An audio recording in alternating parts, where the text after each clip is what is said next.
Let's work on some 90-90 breathing and muscle activation. This is great to get your diaphragm working properly and to help get some rib cage mobility. And we'll work on some hamstrings, hip adductors, and your serratus muscle back here along the way. Really easy setup. You just need either a wall space for your feet, or you could also use a couch, an ottoman, anything like that, just so your feet and heels are supported.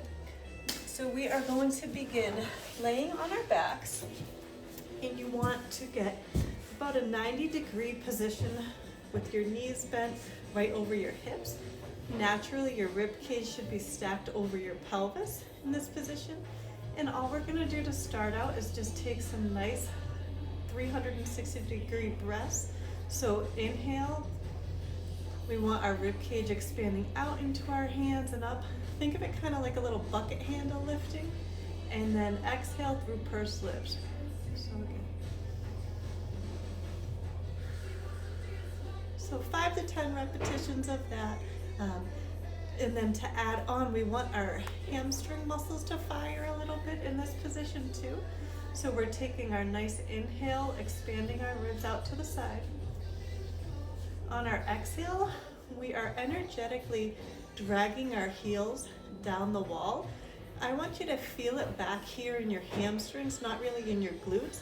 If you feel it in your glutes, you might be kind of lifting and squeezing, so keep that bum nice and relaxed.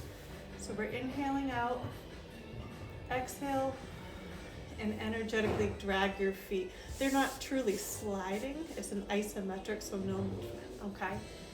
Once you kind of get the feel of coordinating the rib cage expansion on the inhale and that hamstring contraction on the exhale, we can add a pillow, a ball, a yoga block between the knees. So we'll inhale out, exhale, the heels are dragging down while you're just gently squeezing the block together. Pay attention, see if one side feels weaker, like it's having a little bit more trouble firing than the other. You want pretty equal contraction, okay? One other addition we can do to this, you can take a resistance band, a long one if you have it, or also a weight. So you can kind of lay on that. So we'll do our inhale.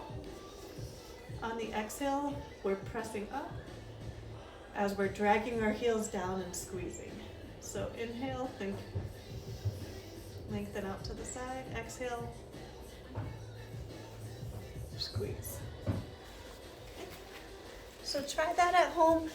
You can, I would start just with the breathing first, add the hamstrings, which is that heel drag. Once you feel like you have that pretty well coordinated, add the block, and only once you have that well coordinated, you can add the band.